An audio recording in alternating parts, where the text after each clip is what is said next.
On the day I married Elsie, she was sleeping with another man in our wedding bed. I was tolerant and understanding. While she enjoyed it, we carried on like this, unspoken but understood, for 3 years. I completed my systems task, and left without looking back. Yet Elsie cried and asked me, "Do you really not like me anymore? What were these 3 years for?" I sneered. What were they for? They were for testing my patience. Everyone around me said I was Elsie's simp. Simp asked it nothing in the end. But that wasn't me. I was a lucky simp. I got to marry Elsie, as I wished, even though, on our wedding day, even though she was late to the ceremony and delayed the reception because of him, even though it wasn't the first time I'd caught her cheating. I glanced at the man lying beside her, fair-skinned, timid eyes, barely in dress, but his face covered in kiss marks. I calmly picked up the pillow that had fallen to the floor and said to Elsie, "I bought groceries. If you're free later, let's eat at home." Elsie stretched lazily, transferred money to the pretty boy's account, and sent him on his way. "I want tomato scrambled eggs," she said as she walked over, hugging me from behind and acting cute. "You feed me." I didn't quite understand the people lying in bed, fully clothed. What were they doing? Chatting? But I didn't have the energy to dig into the peculiarities between her and her boy toys. I didn't care.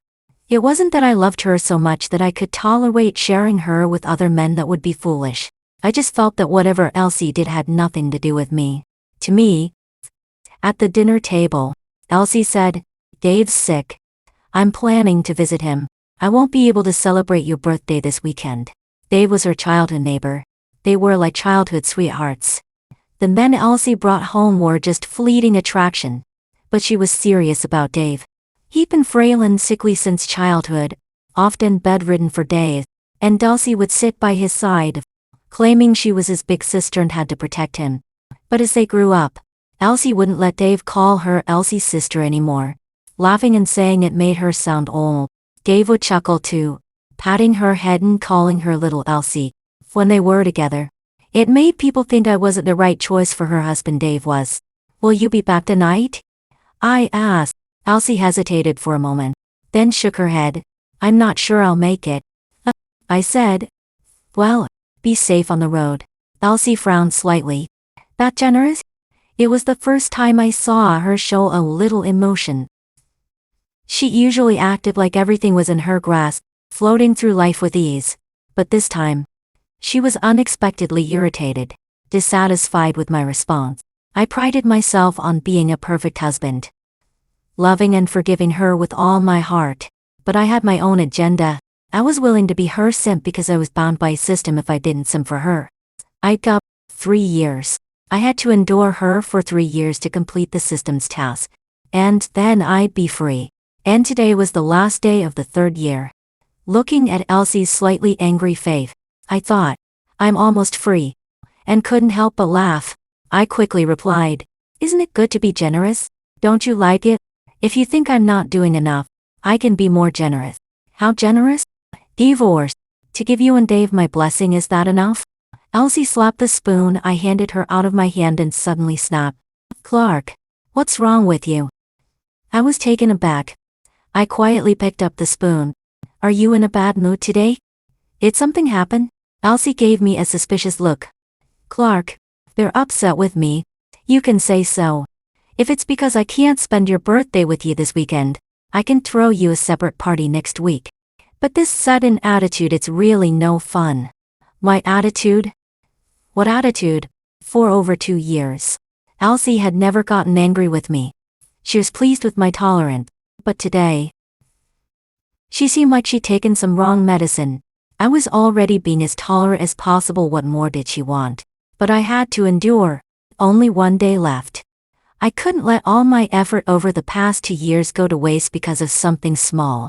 I walked up to her, kissed her forehead devoutly, and hugged her. "I just want you to be happy, even if I'm just a backup. Enjoy your weekend with Dave. I won't argue with you. Don't worry."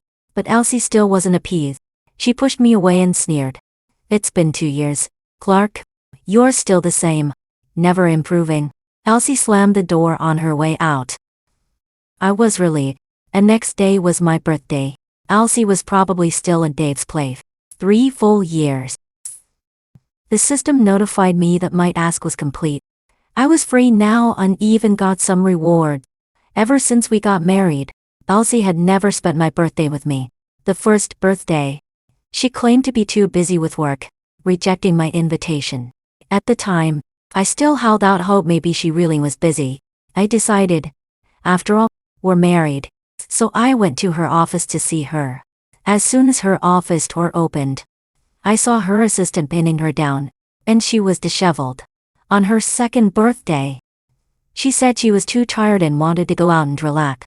That night, she invited several young men to a karaoke bar and didn't come home. At 2, she called me and asked me to pick her up. On the way back, she kept asking me, "Clark, don't you get jealous when I go out drinking and singing with other men?" I said, "You're already married to me. Then that's enough." Elsie pouted. "Clark, you're so generous. You know that?" I glanced at her without saying a word. She continued, "But that's fine. Even if I look for other men, I still have you in my heart, Clark." After she finished, she fell asleep. On her 3rd birthday, which is today. She's disappeared and even blocked my number. What now? I need to talk to her. On her 3rd birthday, I've prepared a special gift for myself and going to divorce her. I remember Dave's address because Elsie had taken me there before.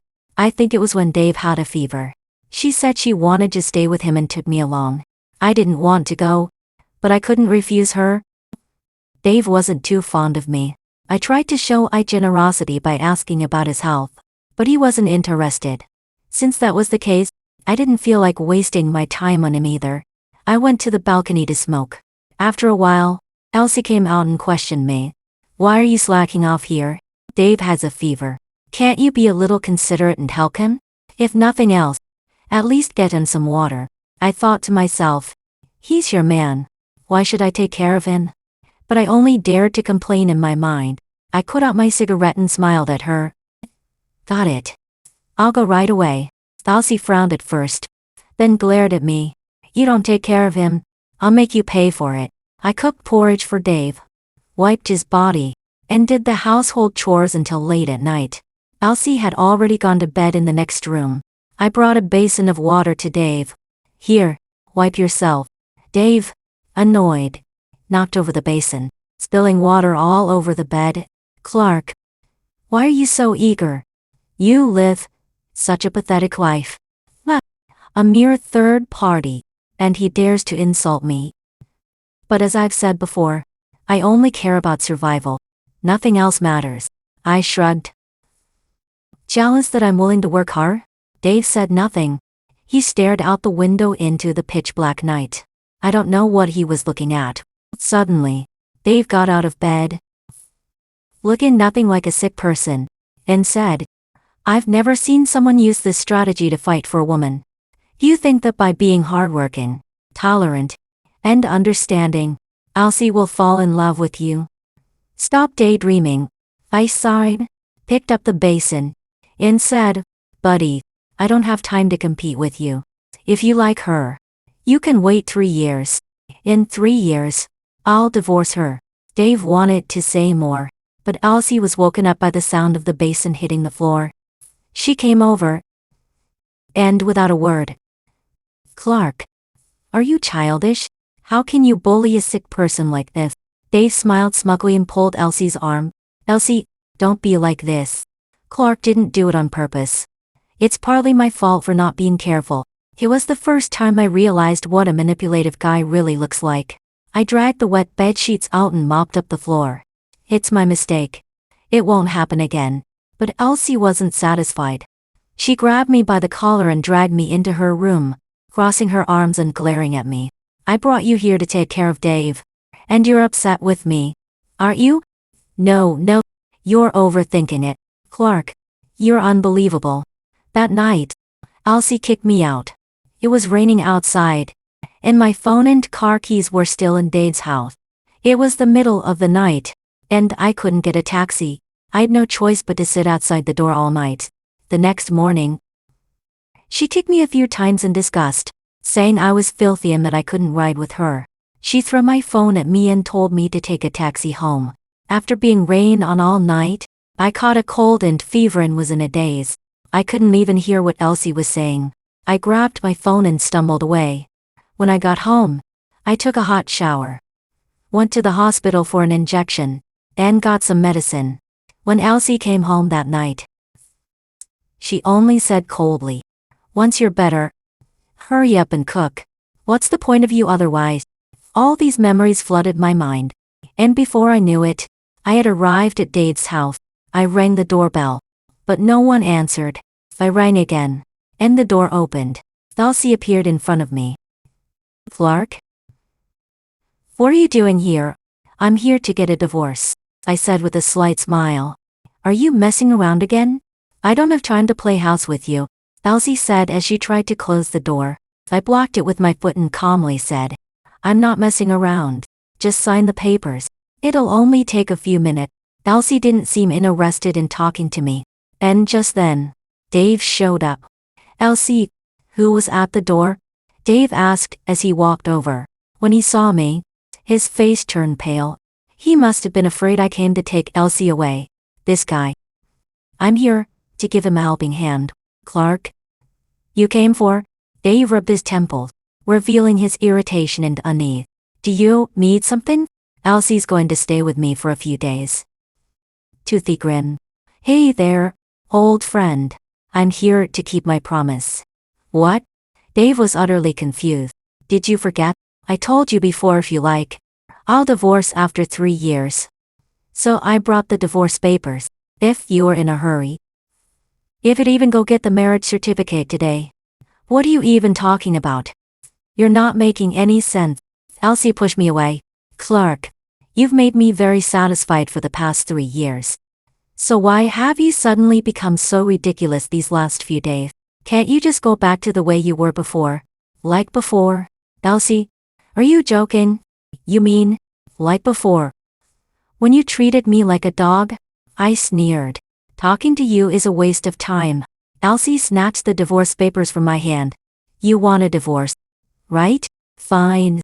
I'll sign, but don't regret it later. Even if you beg me on your knees, I won't show you mercy again." Elsie's words were harsh, but she was all action. She signed the papers and handed them back to me, and I happily turned to leave. Suddenly, Dave grabbed my hand, faking a smile. "It's my birthday today. Stay for dinner before you go." Even Elsie was surprised. I saw a hint of displeasure on her face. I didn't need to think hard to know Dave was trying to show off. But what could he possibly boast about? No matter how bad things were for me, I at least had been married to Elsie. And him? No matter how much he pretended, he was still just the side piece, the one who could never be shown in public. He thought I'd be devastated that he had one. But to me, I never even considered him competition. They were beneath me. There was no point in arguing. I didn't want to entangle myself with them anymore. My main focus now was to use my savings to buy a house far away from them and start a new life. "No thanks. Happy birthday. Enjoy yourself." I brushed off Dave's hand and walked away without looking back. Back home, I packed my things without resting for a second. I couldn't wait to leave. This hellhole, whoever wants to stay can stay. As for Elsie, whoever wants to serve her, let them. I booked the earliest flight to southern Nanhui, and as soon as I landed, I went to a real estate agent to look for a house. I bought a house, a car, and went out to bars and karaoke, living it up. Later that night, I checked my phone and saw 2 missed calls from Elsie and a WeChat message. "Why aren't you answering? Even if you're being ridiculous, there's a limit." I didn't care. I deleted her from my contacts and blocked her number. This was the moment I'd been waiting for. In the past, when I stayed at home and worked hard for her, Elsie often didn't come home at night. I used to call to check on her, worried about her safety. But she'd just throw her words at me, "Mind your own business." After that, I never bothered about her again. Where she went, who she was with. When she came back, I didn't care anymore, just as I erased her from my life. She no longer had any right to meddle in mine. After cutting all ties with Elsie, I started enjoying life everywhere. Life is short. I wasted 3 years. So I had to make the most of the days I had left. Half a month later, I was out having fun as usual. But unfortunately, I ran into Elsie at the door. Her cheeks were slightly sunken. With dark circles under her eyes, she looked exhausted, as if she hadn't slept for days. She was nothing like the captivating beauty she used to be. "Do you know how long I've been looking for you?" Elsie said. Her attitude had softened a lot. But I could still sense the arrogance and disdain buried deep inside her. It was as if I should always be tucked away in her house, just one of the many men in her life. If I left, it was an act of betrayal. And now, her coming to find me was some great favor, something no other man had the privilege of. Since she still favored me, I should apologize. And maybe, just maybe, I should kneel down like a simp and say, "I was wrong. Please forgive me." What a load of crap. "Miss Elsie, isn't this unnecessary?" I spread my hands, smiling as I brushed her aside. "Sorry. I've a gathering with friends today, so I can't entertain you. You may leave." "Clark, how long are you going to keep this up?" "My patience has limits too." "Miss Elsie, my patience has limits as well," I said, glancing at my watch. "You're wasting my time." Elsie froze, staring at me in disbelief with her tired eyes. All I felt was how pitiful and laughable she looked. I walked past her and left without looking back. After taking just a few steps, Elsie broke down and shouted after me. "All I did was spend Dave's birthday with him. Why are you like this? I even came all this way to bring you home. What more do you want?" "Clark, you used to grovel like a dog, now suddenly you have grown a backbone. Do you even know your place? You're nothing but a plaything, and now you think you can stand up to me?" She was panicking. I ignored her, treating her words like nothing more than hot air. I could hear her stomping in a frenzy, her high heels clattering loudly. I didn't turn around once. I followed the address my old classmate had sent and arrived at a traditional-style restaurant. "Come on in, old classmate. It's been a while. You're looking sharp," Dan teased with a laugh. I clasped my hands in a friendly greeting and smiled, though it had been years since we last met. The conversation flowed nonstop. "Where's Dolores? Why isn't she here yet?" Dan suddenly asked. Dolores, that name, how familiar it was. And yet, now that it was mentioned, it felt so distant. It had been such a long time since I'd last seen her. Dolores was my desk mate, top of the class, and undoubtedly the school beauty. Back in high school, I was somewhat lax, coasting on my middle school foundation and hanging out with some older students from other school. It wasn't until the second semester of my junior year, after the midterm, that things changed. Our class rearranged the seating based on our exam scores. As the top scorer, Dolores had the privilege of choosing both her seat and her desk mate. "Why?" She said I was dragging down the class average. She saw I lacked a sense of class honor. She said, "Starting today, I'm tutoring you." From that day on, I often stayed after school to study with Dolores. Over time, a small bud of emotion began to bloom in my heart. One day, while we were studying as usual, the setting sun cast a warm glow on her hair and face through the window. Almost involuntarily, I reached out and tucked a stray lock of hair behind her ear. Dolores froze, and so did I. The only sounds in the classroom were our quickened breaths, and the air was filled with the scent of gardenias, her perfume. She snapped out of it, looked into my eyes, and asked, "Do I look good?" She looked so good that I couldn't tear my eyes away. Teenage infatuation is just that simple. But I was too timid, and instead of answering, I turned and fled. The next day, we continued studying together as if nothing had happened. The third day was the same, and the fourth. By the time the second semester of senior year came around, I had gone from being at the bottom of the class to ranking near the top. Excited, I went to find Dolores, eager to share my joy. But what I saw was the heartthrob from the next class confessing his feelings to her. "Clark?" Dolores noticed me, and I instinctively took a few steps back. I didn't think I looked worse than that guy, and my family was likely more well off than his. But there was one thing I couldn't compete with, just one thing that made me feel incredibly inferior. I had been a slacker, a nobody, compared to the quiet, gentle demeanor of someone like him. It was obvious which type of boy girls preferred. So under Dolores' gaze, I turned and left. Soon after, news spread that Dolores and the heartthrob had started dating. I asked to switch seats, and not long after that, my father sent me abroad to study. Dolores and I lost all contact. Now that I think about it, it's been 7 years since I last saw her. I wonder if Dolores and that guy from class 2 are still together, Dan said as he popped a peanut into his mouth.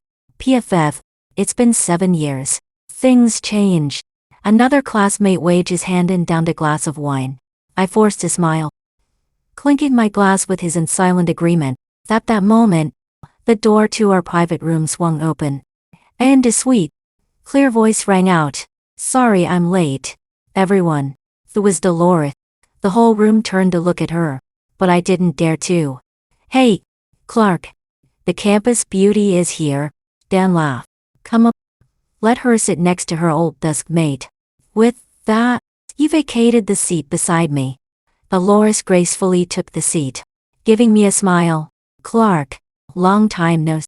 Dolores was still as captivating as I remembered: long lashes, rosy cheek, and those delicate lips.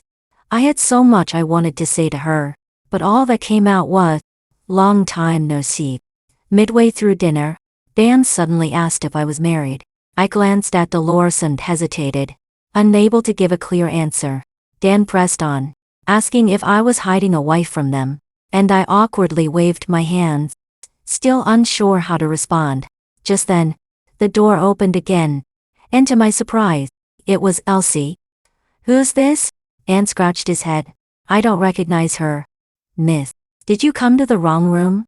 Elsie shot a disdainful glance at Dolores, then said, I'm here to take Clark home. The whole room fell silent in shock. Only Dolores seemed unfazed, almost as if she had known about Elsie all along, but I could sense a faint sadness in her demeanor. Clark, you're being really secretive. Dan teased, patting my shoulder. Then he turned to Elsie. Why don't you join us, since we're all old classmates here? Elsie was silent for a moment before walking over to Dolores. Excuse me, can you give me this seat? I want to sit next to my husband. Dolores clenched her fists but eventually released them in resignation. Just as she was about to stand up, I placed a firm hand on her shoulder, keeping her seated. You stay here. Don't move, I said softly. I stood up and gave Elsie a polite but distant smile. Sorry, but I'm currently single. You must have mistaken me for someone else. Everyone continued eating quietly, now fully engrossed in the unfolding drama. Elsie, feeling embarrassed, turned red with anger. Clark, don't go too far. I sighed and confessed. We're already divorced. Elsie, please, stop bothering me and move on with your life. Elsie's expression darkened. She glanced at Dolores once more. Then her face softened with a hint of sadness. Clark, I was wrong. Please come home with me. I've already told you. We're divorced. It's over, I said firmly. Elsie, if you have any sense left, go home now and don't cause a scene. Otherwise, I'll have to call the police. Elsie was clearly upset, but being someone with some pride, she held herself back from exploding on the spot. I'll wait for you at home, she muttered before leaving. After that exchange, my classmates, sensing the tension between me and Elsie, wisely chose not to bring her up again. Aside from that little episode, the rest of the reunion was quite enjoyable. When it was over, I offered to drive Dolores home, but I stole glances at her whenever we stopped at red lights. She didn't seem to notice. When we arrived at her house, I opened the car door for her. Dolores gave me a nod. Thanks. It was nice seeing you today. Same here, I replied. I watched her walk into her house, but just as I was about to get back in the car, Dolores suddenly turned around and called out to me. About Elsie. Dolores hesitated, and I quickly reassured her. There's nothing between me and her. I'm single now. Dolores broke into a smile. I'm single too. When I got home, I found Elsie sitting at my doorstep, looking like a pitiful stray cat. I suddenly remembered that she didn't have a key to my house. Clark. Elsie saw me and happily ran over, arms open wide, ready for a hug. I want you to hold me. Stop it. I pushed her away. If you have something to say it now and say it all. After this, let's not see each other again. Elsie was stunned for a moment, then let out a self-deprecating laugh. Just because I missed your birthday while I was at Dave's place, you're going to get back at me like this? You're overthinking it, I said firmly. Elsie, not everyone is as childish as you. Then why? It's because you think I've been keeping someone on the side and you can't accept it. You could have told me. I won't do it again. I'll be with only you. Okay? Elsie started crying. She hastily wiped her tears with her sleeve, clinging desperately to my shirt. Clark, please forgive me. I really know I was wrong. I shook her off. For so many years, Elsie had always been this flirtatious. Except for that one time when she was dumped by her boyfriend. I had never seen her cry until today. Seeing her cry now, I actually felt a bit of pity. I pulled out a few tissues from the car and handed them to her. Wipe your tears. It's late. Go home. I don't want to. Elsie slapped the tissues out of my hands. I just want you to stay with me. To be with me every moment. Clark, I went through so much to marry you. Even on divorce now, we can still get remarried. Right? Let's make up. No more hurting each other. Let's live a good life together, can't we? It was easy for her. She had said these things when we had just gotten married. I probably would have compromised. It's been 3 years of her messing around, playing the field. And now she wants to say we should forget the past and start fresh? What a joke. Elsie, it's not possible anymore. I sincerely wish you and Dave a happy life together. I said. Elsie's makeup was a mess from all the crying. She looked just like she had 7 years ago when her boyfriend dumped her. Back then, she came to my bar, drunk and crying, with her makeup smeared all over. That was the night I first got tied into the system. Elsie mistook me for my escort, saying I was the most handsome of them all, and that she wanted to hire me. But as soon as she started undressing, I hurriedly helped her put her clothes back on. Miss Elsie? Why don't we play a different game? I said. Elsie, though heartbroken, still wore that flirty expression. What kind of game? Let me be the one to hire you. And you listen to me, I replied. She raised an eyebrow. You like role-playing? Do you have costume, props? I shook my head. None. Then what do you want me to listen to? Lean on me and cry your heart out, I said. Don't worry. My hearing's not great. And neither's my vision. Elsie laughed at that. But as she laughed, after that night, I knew it was just something she said in the heat of the moment, trying to get back at her ex-boyfriend. But it suited me just fine. I just followed along with my plan. Until we got married. Lived together for 3 years. And I broke free from the system. Elsie frantically wiped her ears. It's possible. We still have a chance. Didn't you always like me? You love me. And I love you. That's enough. We can start over. I'll delete Dave from my life. And you stop seeing Dolores. Let's begin again. I said. I went back home and locked the door without any hesitation. I didn't say another word to Elsie. That night, it started raining heavily, reminding me of the time I was left outside Dave's house. But luckily, that will never happen again. I turned over in bed and fell asleep, contentedly listening to the sound of the rain. The next morning, I went out to water the plants in the yard and found Elsie, drenched and unconscious, lying in front of my door. Did she really stay there all night? What a twist of fate. I never imagined Elsie would experience the same thing I did. I was about to wake her up, and she groaned but didn't respond. I touched her forehead, it was burning up. I took her phone out of her bag, intending to call Dave to take her to the hospital. When I unlocked her phone, I saw the wallpaper was a picture of me sleeping. She took a picture of me while I was asleep. The phone had a password. I tried entering her birthday incorrect, and I tried Dave's birthday incorrect again. On a whim, I entered my own birthday wrong. As expected, Wake up. What's your phone password? I patted her face. Elsie, still half conscious, mumbled. B.1.1.2.1129. November 29th, the day we got married. I entered 11:29, and the phone unlocked. I found Dave's number and called him. Dave? Elsie is sick. She's at my house and won't leave. Come get her and take her to the hospital. I'll send you a location. Why should I pick her up? Dave replied coldly on the other end of the line. Why had Dave become so indifferent to Elsie? Did something happen between them? This is your chance to make it official, I said. I heard Dave sigh. Fine. Send me the location. I'll come over. It took a while for Dave to finally show up. I dragged Elsie into his car. Dave gave her a disdainful glance. He chuckled bitterly. Clark, looks like you're living the high life now. No worries about money. No worries about women. What do you mean? Nothing. After Dave left with Elsie, Dolores asked me to meet for a meal. I didn't know how to reply. My heart pounded as I hesitated, typing and deleting my response several times. After about a minute, I finally replied. Okay. Dolores suggested meeting at a small restaurant. Their fried noodles were delicious. Back in high school, we often went there for late-night snacks after study session. I was surprised the place was still around after all these years. After a bit of small talk, Dolores suddenly brought up Elsie.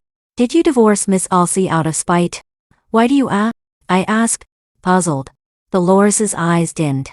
She called me last night, telling me to stay out of it. Slark. It's not easy for two people to love each other. If there's still love between you, maybe you should reconcile. I frowned. Dolores, I dressed up carefully to meet you today, but not to hear you advise me to reconcile with Elsie. Do we have something between us? I asked. Dolores was visibly taken aback. Clark. What about us?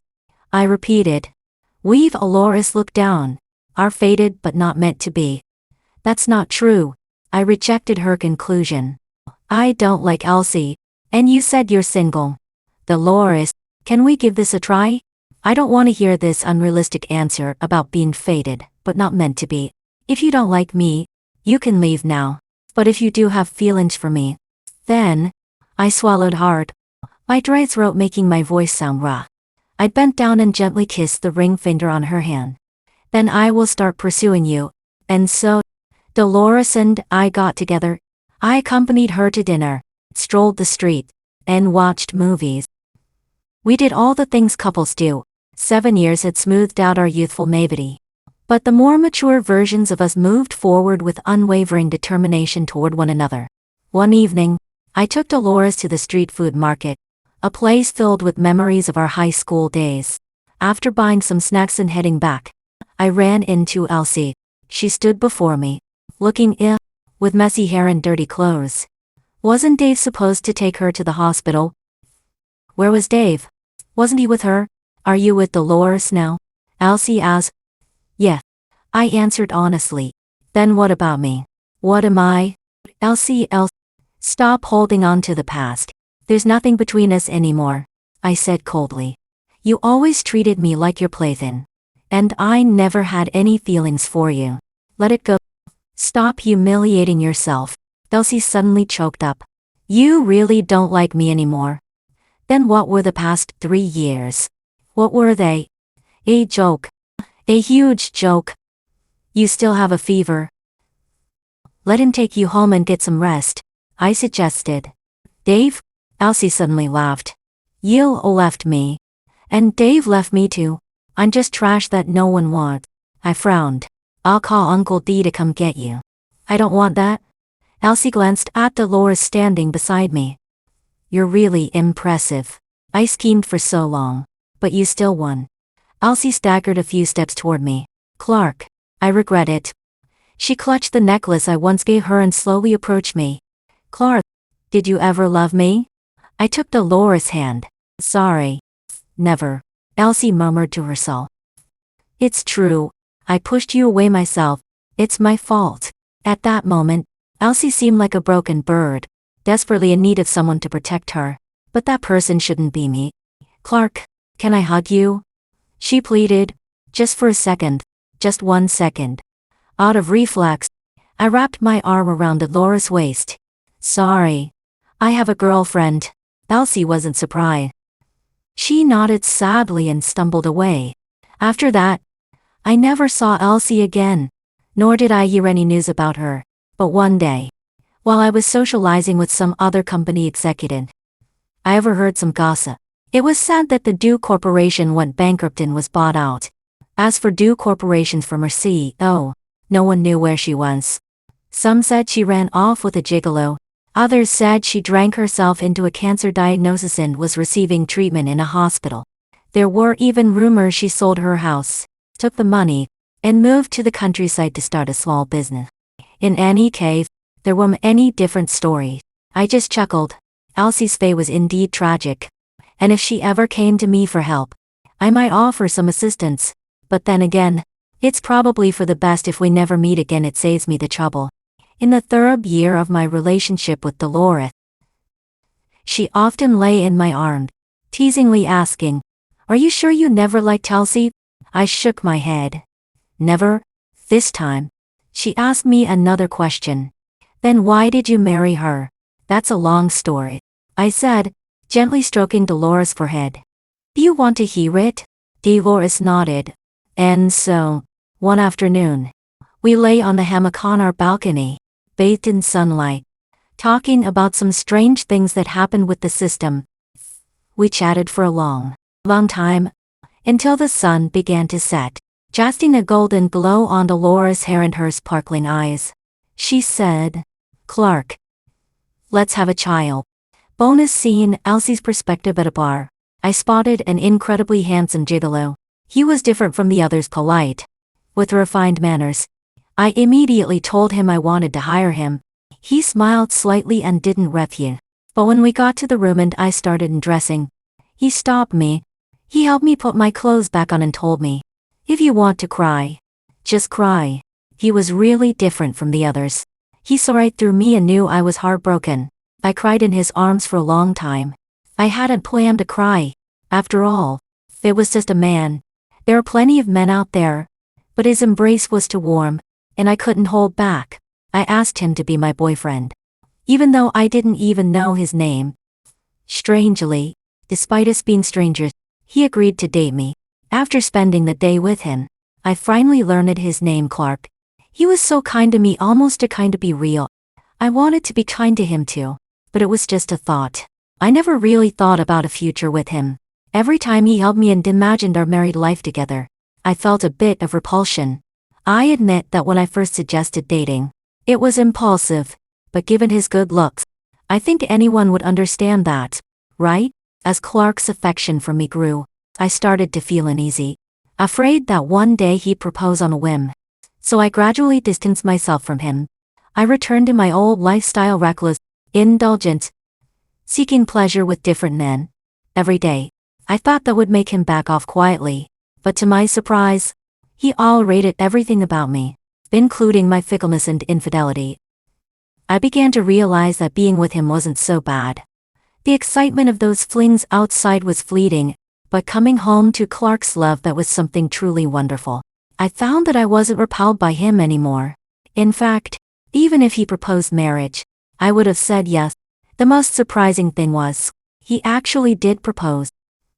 I agree. On our wedding day, a pretty boy came crying to me, begging me not to leave him. But deep down, I knew he only wanted my money. He was afraid that once I got married, I wouldn't go out seeking other men anymore, and he'd lose his income. I was about to have him thrown out when Clark stopped me. "You two can take your time to talk. No rush. I'll wait," he said calmly.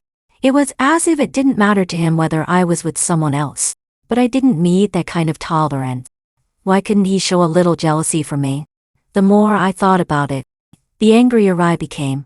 To get back at him, I left the pretty boy there and slept with him on our wedding bed. Clark didn't get mad at all. He sweetly woke me up the next morning and even made congee for both me and the pretty boy. Wasn't he jealous at all? Did he even care about me? I couldn't bring myself to get close to him anymore. I was afraid I'd fall deeper into this, so I went to Dave. Dave was my childhood friend. I was a few years older than him, and we had known each other since we were kids. I knew he liked me. So I channeled my feelings for Clark onto Dave. Dave was timid and weak, but he got jealous. I felt loved and satisfied. Besides him, I kept looking for younger guys to come for me, because I felt empty inside. Maybe only one person could fill that void.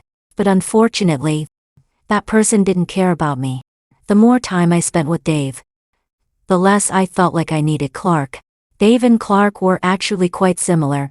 Maybe I'd be happier with Dave, but then one day, that woman showed up. And I realized the truth: substitutes are just substitutes. The woman was Dolores, Clark's high school classmate. I had investigated her before and learned a few things about her and Clark. I heard that after the most popular guy in school confessed his feelings for her, she distanced herself from Clark. But from what I knew, she had rejected that guy's confession. I wasn't sure if Clark knew that. But since she had once been close to Clark, her appearance made me feel an unprecedented sense of crisis. I asked her out and warned her not to get involved with Clark. Clark and I are married. We love each other deeply. I hope you'll have the sense not to meddle, I said. Dolores lowered her eyes. If you truly love each other, then I wish you both a long and happy life together. Don't worry. I only wanted to catch up with Clark since I heard he returned to the country. Now that Miss Elsie has said this, I won't appear in his life again. You better not. Then just like that, Dolores never appeared again. I continued seeing other men and kept visiting Dave's place, trying to make Clark jealous. But my plan failed. Instead, I got Clark's words, "Let's get divorced." Of course, I refused. But I couldn't lower myself to beg him. So I resorted to scolding and arguing with him, hoping there might still be a chance to salvage things. But in the end, I was just fooling myself. Clark still left. I was heartbroken and went to Dave to vent. But Dave told me this was inevitable. I asked him why, and he said Clark was bound to a system, and the task was to win me over and marry me. After 3 years of marriage, he'd be freed. Otherwise, he'd die. I didn't believe it was too ridiculous. I asked Dave how he knew. He said he was bound to a system too. I asked him what his task was. He said it was to come between me and Clark. And once we divorced, he'd be free. So it turns out the two men closest to me were both approaching me with ulterior motives. I had been living such a ridiculous life. I thought I could make Clark jealous by fooling around, then seek comfort from Dave. But in the end, I was just a joke to them. Dave and I had a falling out. He said he had looked after me all these years and deserved a reward for his effort. I told him, "Screw you. You think you can toy with me and still get paid?" The money either belonged to Clark and me as a couple, or it was mine alone. After a big argument with Dave, I went to find Clark.